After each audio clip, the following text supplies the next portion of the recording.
বলতেছে, কৃষক বলতেছে, ও ভাই আপনাকে তো কোনোদিন দেখি নাই, আপনাকে তো আমি চিনতে পারি নাই আপনাকে। এবার বলতেছে, আমাকে তুমি চিনবা না, আমি হইলাম আজরাইল, আমি মানুষের রূহ কবজ করি। এবার ওই কৃষক বান্দা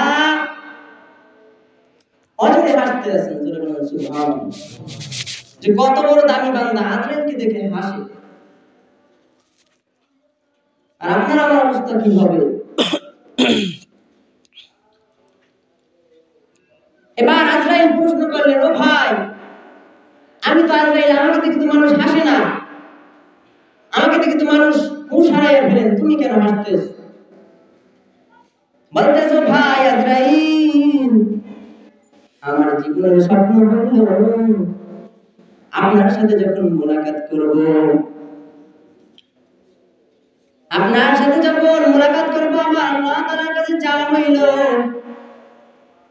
এই যে দেখেন আমার কাছে যায় নামাজ গামছা, যখনই নামাজের ওয়াক্ত হয় তখনই আমি এই গামছাটা বিছাইয়া তারপর নামাজ আদায় করি। জোরে বলুন সুবহানাল্লাহ। ও ভাই আজরাইল, আমি আল্লাহ তাআলার কাছে ফরিয়াদ করেছিলাম, চেয়েছিলাম, আমি যখন নামাজে দাঁড়াবো, যখন সিজদায় যাইব, তখন যেন আমার মৃত্যুটা হয়। আজকে বুঝি আল্লাহ তাআলা আমার দোয়াটা কবুল করেছেন। জোরে বলেন সুবহানাল্লাহ। ও ভাই আজরাইল, আপনি দাঁড়ান, আমি যাই নামাজটা বিছাই। এবার আজরাইলকে বলতেছে, রে ভাই তোমার রূহ কবজের জন্য আসি নাই, আসমানের মালিকের কাছে, রবের কাছে তোমার প্রশংসা শুনতেছিলাম, এই জন্য তোমার সাথে সাক্ষাৎ করতে আসলাম, মুলাকাত করতে আসলাম, তোমার রূহ কবজ করতে আসি নাই। জোরে বলেন সুবহানাল্লাহ। ও ভাই তোমার কোনো পেরেশানি নাই, তোমার ইবাদত আল্লাহ তাআলার কাছে কবুল। আজকে তোমার সাথে মুলাকাত কইরা গেলাম, সামনে দেখা হবে, তোমার সিজদায় দিয়ে তোমার ইন্তেকাল হবে। জোরে বলেন সুবহানাল্লাহ। এইজন্য নবীজি দোয়া করতেন আল্লাহ তাআলার কাছে, আল্লাহ আমাকে রমজান মাসে মৃত্যু দান করেন। এইজন্য সকলের চাওয়া উচিত, আল্লাহ আমার মৃত্যুটা রমজান মাসে দান করেন, আল্লাহ আমার মৃত্যুটা যেন শুক্রবার দিন হয়, সময়টা যেন হয় জুমার নামাজ সিজদা হারাতে, এইটা আল্লাহ তাআলার কাছে চাওয়া। আল্লাহ তাআলার কাছে চাইতে হবে নামাজ এবং ধৈর্য। কিন্তু আমাদেরকে দেখা যায় নামাজের রক্ত চলিয়া যায়, তখন নামাজের জন্য আসি না। এমন আল্লাহর বান্দা আছে সারা রাত জেগেছিল শুধু খেলা দেখার জন্য, শুধু খেলা দেখার জন্য সারা রাত জেগেছিল, কিন্তু আল্লাহর বান্দা ফজরের নামাজ পড়তে পারে নাই। আজকে তুমি যুবক ভাই খেলার মহব্বতের কারণে তুমি আর্জেন্টিনার জার্সিটা পড়তে পারলে না যুবক ভাই, কিন্তু মদিনার ভালোবাসায় লম্বা জামাটা পড়তে পারলে না। কিয়ামতের দিন, রোজ হাসরের দিন, রাহমাতুল লিল আলামিন পোশাকটা খুলিয়া দেখাইবেন উম্মত।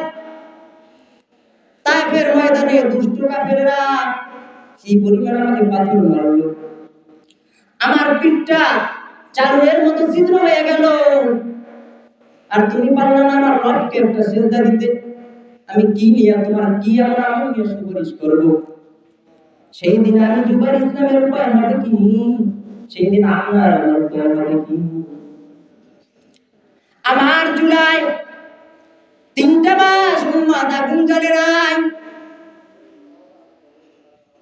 ক্ষুধার যন্ত্রণায় পেটের ভিতরে পাথর বেঁধেছিলাম, আর তুমি উম্মত সেই রবকে একটা সিজদা দিতে পারো নাই।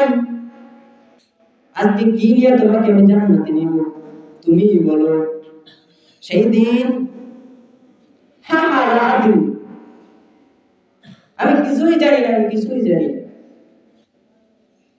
সেই দিন আপনাকে জাহান্নাম মুলাকাত করবে। আর যদি নেককার হয়ে যাইতে পারেন, ইবাদত করতে পারেন, ঠিকমতো সিজদা না দিতে পারেন, ঠিকমতো আল্লাহ তাআলার কাছে যাইতে পারেন, নবীর সাথে জান্নাতে যাইবেন। ওগো নবীর উম্মতেরা হয়ে আজি দিশাহারা,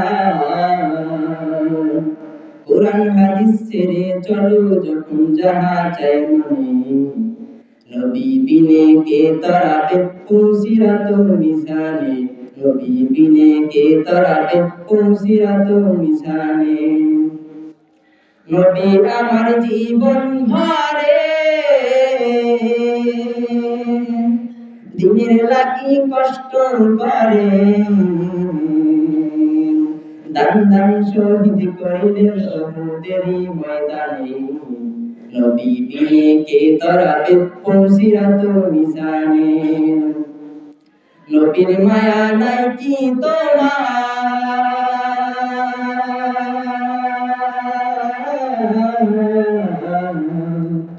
কেমনে দুঃখ দাও যে আবার, নবীর মায়া নাই কি তোমার, কেমনে দুঃখ দাও যে আবার। দুরূদ পড়ো স্মরণ করো প্রথম কাঠি কাপড়ে, নবী বিনে কে তরাবে পুসিরাত মিশানে, নবী বিনে কে তরাবে পুসিরাত মিশানে। এমন এতিম নবী আমার,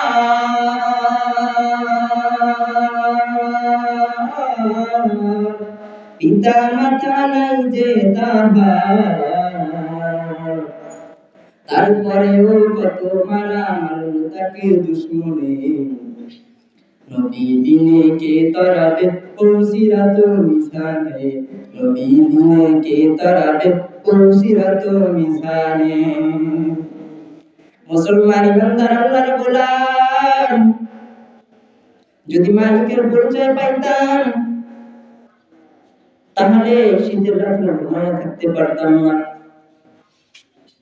ওই কৃষক বান্দার এমন দামি বান্দা যার রাতের নামাজ কাজা নাই, তাহাজ্জুদের নামাজ কাজা নাই, জোরে বলুন সুবহানাল্লাহ। এই জন্য দেখা যায় তো বিভিন্ন আল্লাহর ওলি আসমানের সৈয়দ ফজলুল করিম রাহমাতুল্লাহি আলাইহি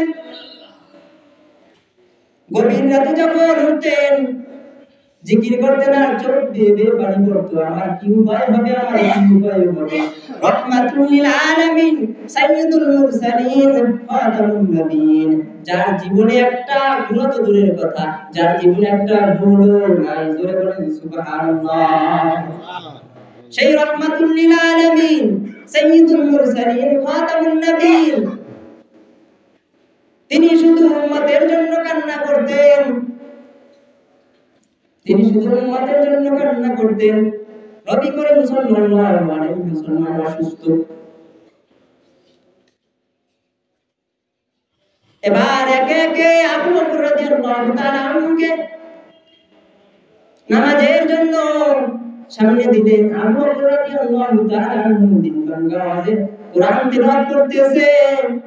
নবী করিম সাল্লাল্লাহু আলাইহি ওয়াসাল্লাম জানালার ফাঁকা দিয়া তাকাইয়া দেখতেছে আর দু চোখ বেয়ে বেয়ে পানি পড়তেছে। হযরত আয়েশা সিদ্দিকা রাদিয়াল্লাহু তাআলা নবীজিকে জিজ্ঞাসা করতেছেন, পয়গম্বর,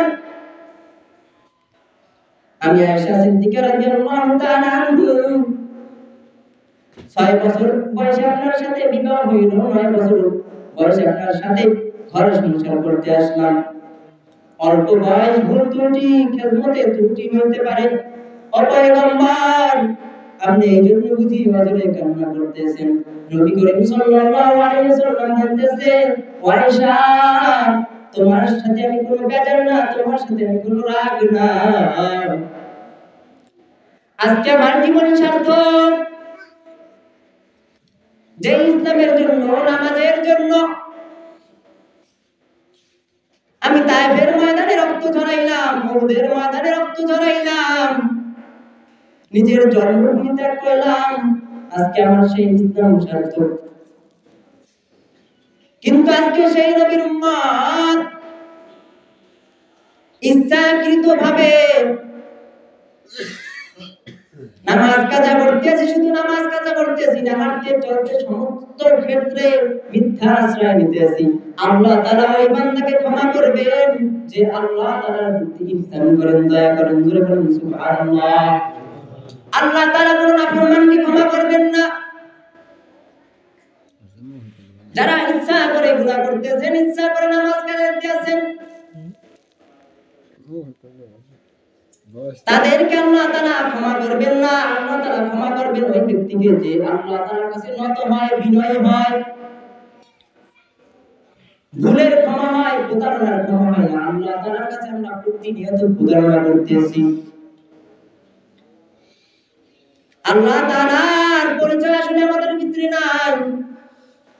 আল্লাহ তাআলার পরিচয় যদি আমাদের ভিতরে থাকতো, রহমাতুল লিল আলামিনের পরিচয় যদি পাইতাম, জীবন চলিয়া যেত, দাড়ির ভিতরে রাসূল লাগাইতে পারতাম না।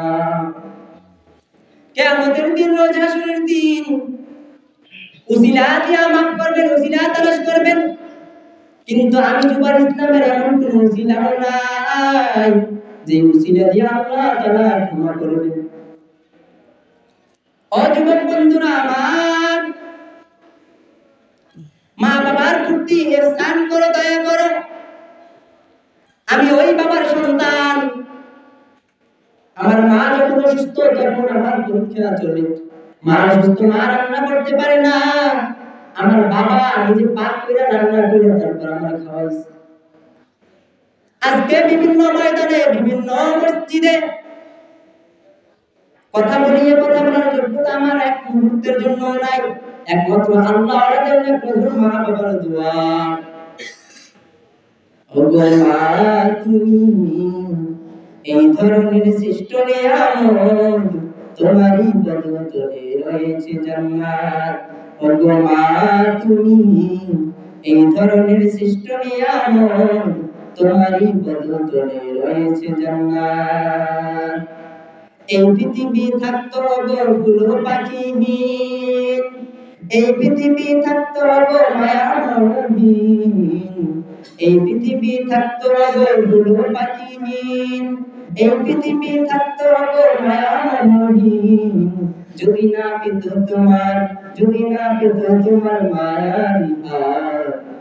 ওগো মা তুমি এই ধরনের সৃষ্ট নিয়ামত, তোমারই পদতলে রয়েছে জান্নাত। কোরআনে আল্লাহ তাআলা ইহসান করে, কোরআনে আল্লাহ তাআলা তাহারি পারে, মা বাপের কথা দিলেন সদা ইহসান করে, ইহসান করে। তাদের এই খুশিতে রায় আল্লাহ সন্তুষ্ট, তাদের রাগেতে রায় হয় যে অসন্তোষ, তাদের এই খুশিতে রায় হয় যে সন্তোষ, তাদের রাগেতে রায় হয় যে অসন্তোষ। খোদারি রহম তারা, খোদারি রহম তারা, এ দয়ার বরকত। ওগো মা তুমি এই ধরনের সৃষ্ট নিয়ামত, তোমারই পদতলে রয়েছে জান্নাত। এই জন্য মা বাপের দোয়া দরকার। মা বাপের দোয়া ছাড়া কেউ কিছু হইতে পারে নাই। যত বড় বড় দামি আল্লাহর বান্দা, প্রত্যেকের পিছনে মা বাবার দোয়া একমাত্র আল্লাহর দেন প্রয়োজন। এই জন্য মা বাবার দোয়া নিতেই হবে। বাইতুল বুস্তামি রহমাতুল্লাহি আলাইহি যে কত বড় দামি বান্দা হইলেন একমাত্র মা বাবার দোয়ার কারণে। খাজা মাইনুদ্দিন চিশতি রহমাতুল্লাহি আলাইহি মার কাছে এসে সুসংবাদ দিতে, আম্মা জান আপনার কাছে একটা সুখবর নিয়ে আসছি মা। বলতেছে মা তুমি জানো তোমার কাছে কি সুসংবাদ নিয়ে আসছি মা? আমার কাছে ৯৯ লক্ষ বিধর্মী কালেমা পড়ে মুসলমান হয়েছে। সুবহানাল্লাহ। কিতাবের ভিতরে লেখা ৯০ কি ৯৬ কি ৯৯ কি কোটির উপরে, কি কোটির উপরে মুসলমান হয়েছে। খাজা মাইনুদ্দিন চিশতি আজমি রহমাতুল্লাহি আলাইহি এর ওস্তাদ ছিলেন, এর পীর ছিলেন ওসমান হারুনি রহমাতুল্লাহি আলাইহি। তিনি যখন তাকে খেলাফত দিবেন, তিনি একেবারে অল্প বয়সী ছিলেন। ভারতের জমিনে হিন্দুস্তানে মাত্র 17 জন। ওসমান হারুনকে নিয়ে 18 জন মুসলিম নিয়ে তারা ইমামতি করলেন ঈশার নামাজ আদায় করিয়া। এবার মুসলিমদেরকে বলতেছে, আমি তোমাদের একটা ইন্টারভিউ নিব, আমি এখন বুড়ো হয়ে গেছি, যে ইন্টারভিউতে ফার্স্ট হবে তাকেই আমি খেলাফত দেব। এবার বলতেছে, আজকে যে 17 জন মুসলিম তোমরা আমার পিছনে নামাজ আদায় করেছো, এরা প্রত্যেকেই জান্নাতে যাইবা, তবে সাবধান, এই খবর কারোর কাছে দিবা না। এখানে একটা পলিটিক্স খাটাইছেন। এবার অনেকেই কানে বেশ বেশ করে বলতে আছে, একা কেন জান্নাতে যাইবো, ভাই বোন জেনে যা, সবার নিয়ে জান্নাতে যাবো, স্ত্রী পুত্র যারা আছে। এবার ওসমান হারুন রাহমাতুল্লাহি আলাইহি বলতেছে, কি কানে কানে বলতে আছে? এবার বলতেছে, হুজুর এই কথা বলতেছে, না না, কাউকে জানানো যাইবে না, এটা একটা ইন্টারভিউ। এবার সবাই বিদায় নিয়ে চলে গেলেন। সমস্ত মানুষ 16 জন মুসল্লি ঘুমাইয়া গেলেন। খাজা মাইনুদ্দিন সিস্তামি রাহমাতুল্লাহি আলাইহি তিনি ঘুমান নাই। এবার হিন্দুস্তানদের লোকের দিয়া ঘরে ঘরে যাইয়া দাওয়াত দিতেছে। আমার ওস্তাদ বলছে, ও হিন্দু ভাই, কালকে যদি ফজরের নামাজটা আমার ওস্তাদের পিছনে আদায় করো, আমার ওস্তাদ আমাদেরকে জান্নাতে নিয়ে যাইবেন। জোরে বলেন সুবহানাল্লাহ। এবার খাজা মাইনুদ্দিন সিস্তামি রাহমাতুল্লাহি আলাইহি এর দাওয়াত পেয়ে শত শত যুবক, শত শত বিধর্মী তার হাতে কালেমা পড়ে মুসলমান হয়েছেন। জোরে বলেন সুবহানাল্লাহ। এরপর ফজরের নামাজ আদায় করতে গেলেন। এবার ওসমান হারুন রাহমাতুল্লাহি আলাইহি তিনি মনে মনে খুশি, কিন্তু পরে দেখাইতেছেন রাগ। এবার যখন ফজরের নামাজ আদায় করলেন, আসসালামু আলাইকুম ওয়া রাহমাতুল্লাহ, আসসালামু আলাইকুম ওয়া রাহমাতুল্লাহ, নামাজ আদায় করে একজন মুসল্লিকে দাঁড় করাইতেছেন। কে এই কথাটা প্রকাশ করেছো বাইরে? আমি তো তোমাদেরকে আসতে বলেছিলাম, এত মুসল্লি কেন? এবার এভাবে কইরা 16 জন মুসল্লি দাঁড় করাইছে। প্রত্যেকেই বলতেছে, না না না, আমি বলি নাই। এবার এক কোণার ভিতরে ছোট্ট একটা বালক 18 বছরের যুবককে দাঁড় করাইয়া বললেন, ও যুবক, তুমি বলেছো? যুবক দাঁড়িয়ে বলতেছে, খাজা মাইনুদ্দিন সিস্তামি রাহমাতুল্লাহি আলাইহি বলতেছে, হ্যাঁ হ্যাঁ আমি বলেছি। ও ওস্তাদ, আপনি যদি মাফ করিয়া দেন তাহলে তো আল্লাহ মাফ করিয়া দেবে। জোরে বলেন সুবহানাল্লাহ। আপনার কাছে ভুল করেছি, আপনি যদি ক্ষমা করিয়া দেন আল্লাহ তাআলা ক্ষমা করিয়া দিবে। ও ওস্তাদ, আমার হাতে কালেমা পড়ে এতগুলো মানুষ মুসলমান হইয়া নামাজ আদায় করতে আসলো, এতগুলো মানুষ যদি আমার ছেলে জান্নাতে যায়, আমি একা মাইনুদ্দিন যদি জাহান্নামে যাই, এতে আমার কোনো অসুবিধা নাই। জোরে বলেন সুবহানাল্লাহ। কে সেই মাইনুদ্দিন? তিনি মার কাছে যখন সুসংবাদ নিয়ে আসলেন, মা আমার হাতে লক্ষ লক্ষ 90 কি 96 লক্ষ বিধর্মী কালেমা পড়া মুসলমান হইছে। এবার মাইনুদ্দিনকে বলতেছে, সন্তান, এটা তুমি ব্যক্তির ক্রেডিট নয়, এটা হইল আমার মার একমাত্র উসিলা, আমার মার মেহনত। জোরে বলেন সুবহানাল্লাহ। ও মাইনুদ্দিন, তুমি দুনিয়া আসার পর এক ফোঁটা দুধ আমি বিনা অজুতে তোমাকে পান করাইনি। জোরে বলেন সুবহানাল্লাহ। আর আপনার আমার কি অবস্থা, কি হালাত? আপনার আমার মা বোনের কি অবস্থা?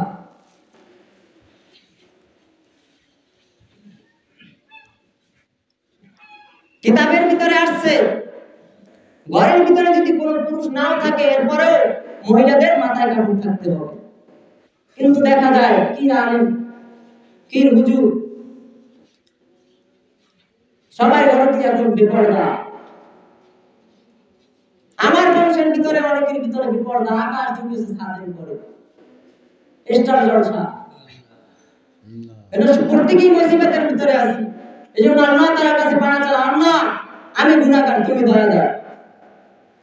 আল্লাহ তাআলার কাছে সিজদায় পড়ে কান্না করা, আল্লাহ তাআলার কাছে চাইতে হইবে। রাজি বলেন ডাকতে জানি না, ডাকার মতো ডাকলে মালিক কেমন শুনবে?